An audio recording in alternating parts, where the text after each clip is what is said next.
I'm 62 years old, and for most of my life, I believed in keeping things simple. I loved my husband, raised our 2 kids, worked part-time at the local library, and spent quiet evenings tending to my rose bushes or curling up with a good book. I never chased excitement, never strayed far from routine. I thought that was enough. But last fall, something changed. I never thought something like this could happen to me. Please, don't make the same mistake I did. It had rained that day.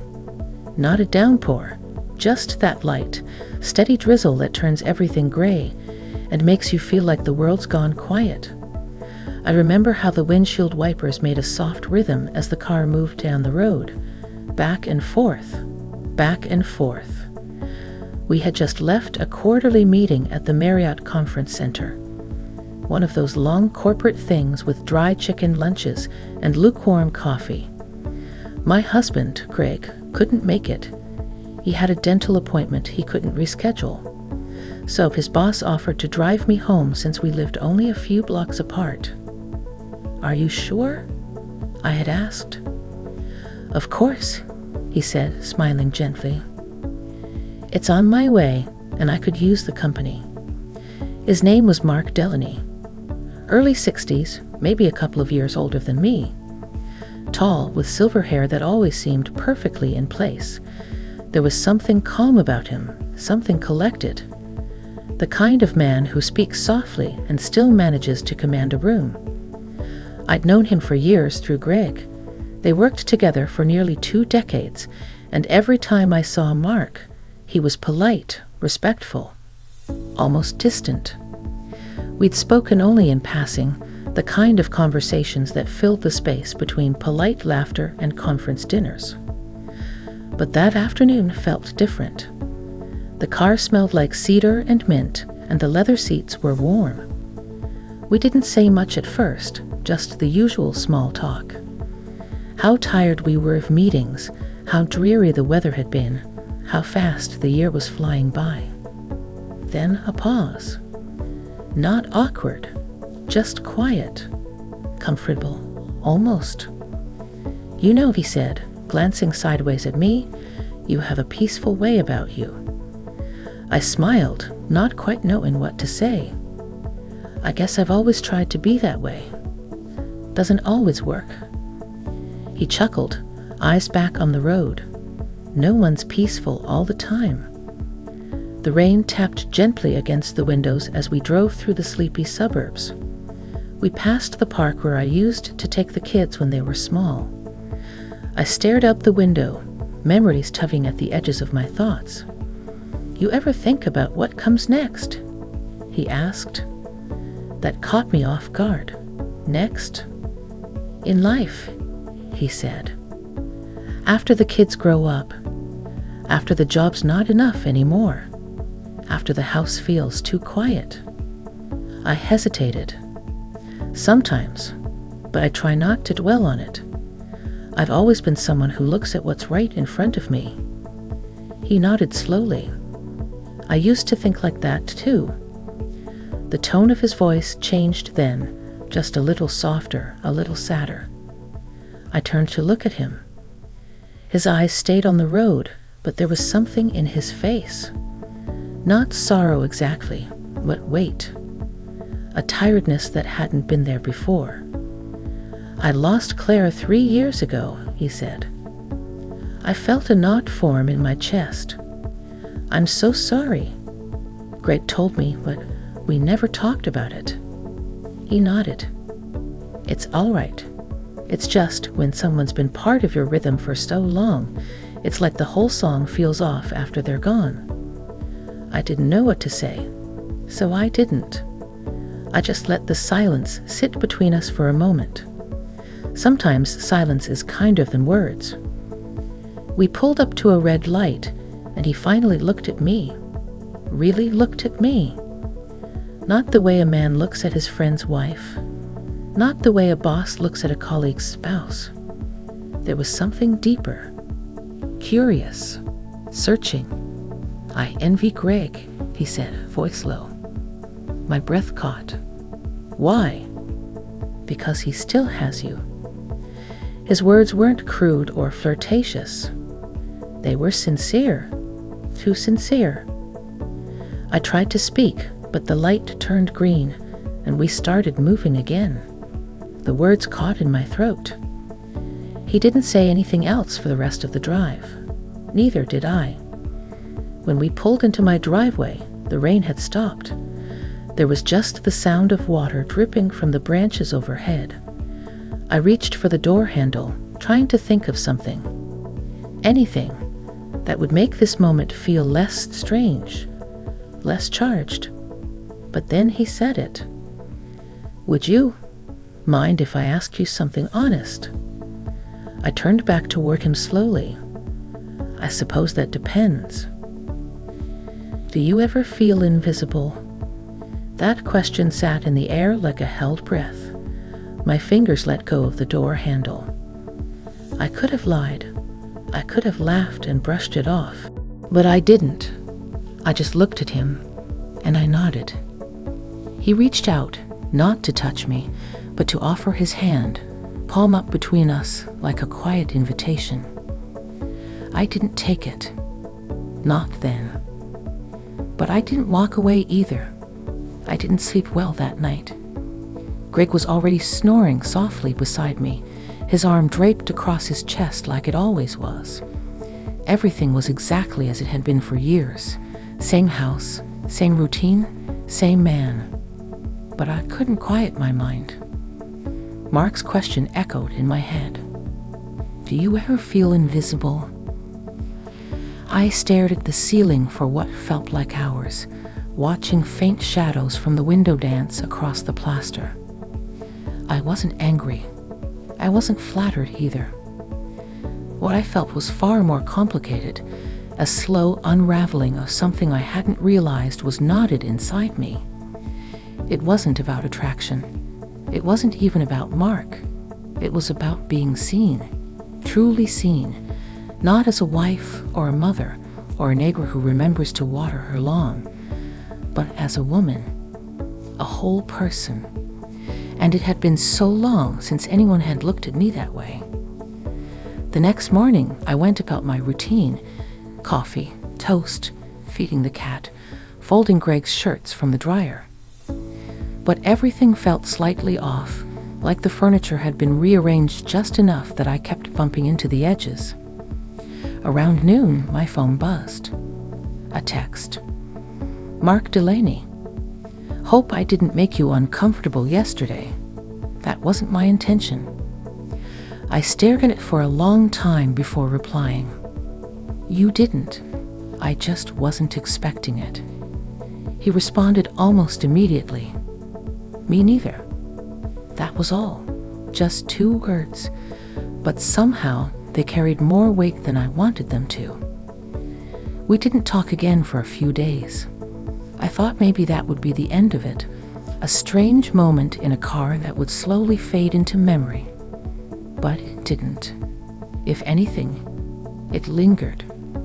Then the following week, Greg mentioned that Mark had invited a few people over for a small dinner. He said, "You're welcome to come too," he added casually, buttering his toast. I kept my face neutral. Sounds nice. He's been different lately, Greg said, since Claire passed. Think he's trying to reconnect with people. I nodded, sipping my coffee. I didn't say anything else. The dinner was the next Saturday. Casual, nothing fancy. A few couples from the office, some light jazz playing in the background. Mark's house was tasteful, lots of bookshelves, framed records on the wall, soft lighting. When I arrived with Greg, Mark greeted us both at the door. He was wearing a navy sweater over a white button-down, sleeves pushed up to his forearms. His expression didn't change when he saw me, but his eyes lingered for just a moment longer than necessary. The evening passed in a blur of conversation and laughter. I made small talk with Greg's coworkers, complimented the wine, helped in the kitchen. Everything was perfectly ordinary.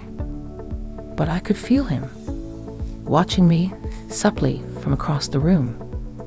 Not in a predatory way, more like he was waiting for something.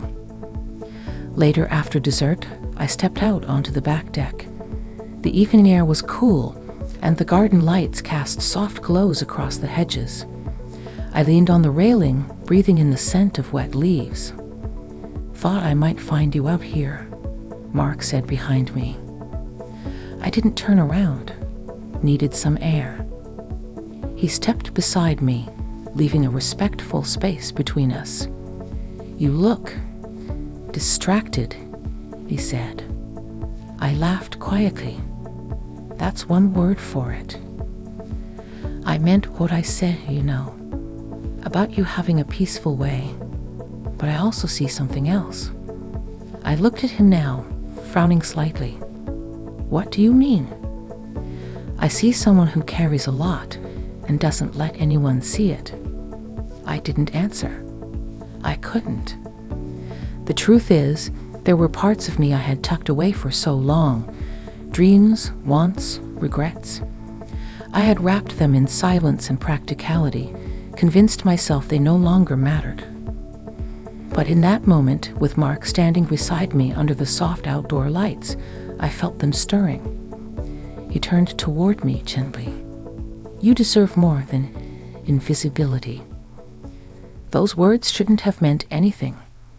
I had a good life, a stable marriage, loving children, but I felt tears prick at the corners of my eyes, sudden and uninvited. "Should go inside," I whispered. He didn't stop me. He didn't touch me. He just nodded. But before I stepped back through the sliding glass door, I heard him say, so softly I almost missed it, "You don't have to disappear just because you're loved." And that was the moment the ground shifted under my feet. Quietly, permanently, I spent the next week moving through my life like I was in a fog. Greg noticed I was quieter than usual, but he chalked it up to a cold or maybe hormones. We'd been married long enough that we could read each other's moods, but not always the reasons behind them. And I didn't offer any. I couldn't stop thinking about what Mark had said. "You don't have to disappear just because you're loved." That sentence stayed with me, followed me while I folded laundry, whispered in my ear while I watered the garden, pressed itself into my thoughts when I lay awake at night. I wasn't planning anything. I wasn't looking for trouble. But something inside me had been disturbed. Not broken, not ruined, just unsettled. And maybe it had been too settled for too long. Midweek, I went to the grocery store, and as I stood in the produce aisle debating between two brands of grapes, I heard a familiar voice. "Try the red ones, less tart." I turned. Mark was standing a few feet away, holding a basket and a bag of apples. We both smiled, a little awkward. "Well," I said, "I didn't expect to see you here. I come on Wednesdays, quieter. I hate fighting over parking spots." I laughed. Smart. There was a moment of silence between us again, but this time it felt more charged, more conscious. It wasn't just two acquaintances making small talk. He shifted slightly, his voice lowering. "Would you want to grab a coffee? Just talk?" My pulse quickened. "Now?" He shrugged. "Or whenever. No pressure. Just a conversation." I should have said no. I knew that, but I didn't. We ended up at a small cafe near the park, one of those cozy places with mismatched chairs and chalkboard menus. We sat by the window. Mark ordered black coffee. I ordered tea. And for a while, we just talked. Not about Greg, not about the office, just life. He told me about how lonely the house had felt after Claire died, how he would wake up and forget for a moment she wasn't there, only to feel the weight of her absence hit him all over again. I listened, Not as Greg's wife, not as a neighbor, just as a woman sitting across from a man who was being honest. When it was my turn to speak, I surprised myself with what came out. "I don't think I've ever let myself want anything that didn't make sense," I said. He looked at me gently. "That sounds exhausting." "It is," I whispered. We sat in silence for a while, watching the rain begin again outside the window. People passed by with umbrellas, heads down, lost in their own lives. Then softly, he said, "Would you let me see you again? Just for coffee. Nothing more." I met his eyes. They weren't demanding or expectant, just waiting. I could feel my heart beating in my throat. "Okay," I said, "just coffee." But we both knew it wouldn't stay just coffee. Not because of some reckless desire, not because we wanted to hurt anyone, but because something had begun, a slow, subtle pull between two people who had spent too long pretending they were whole. When I got home, Greg was in the garage, fixing the leaky garden hose. He waved at me through the open door, smiling like everything was fine. And it was, on the surface. I made dinner. We watched the news. I kissed him goodnight. But lying in bed that night, I realized something I hadn't wanted to admit. I was no longer just waiting for Mark to reach out again. I was hoping he would. It was a Thursday afternoon when Mark texted again. "Mark Delaney, are you free tomorrow morning? I know a quiet place by the lake, good coffee, no pressure."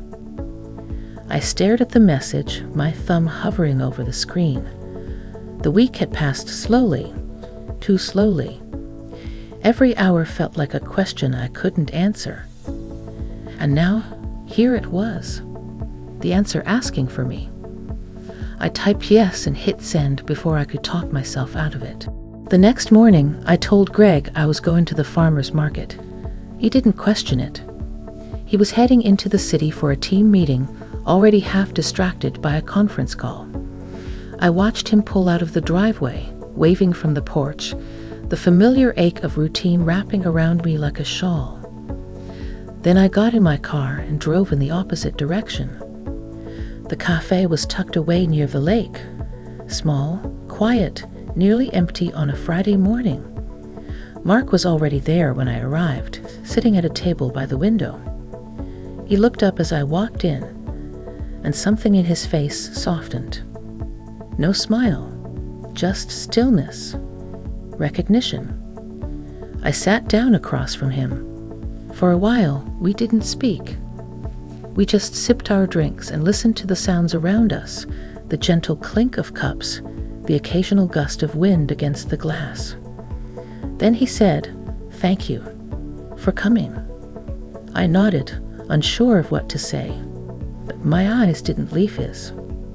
We talked about everything and nothing, about the feeling of time slipping away, about growing older and realizing that the deepest parts of ourselves still want to be seen, still want to be touched, if only by understanding. He didn't reach for my hand. I didn't lean across the table.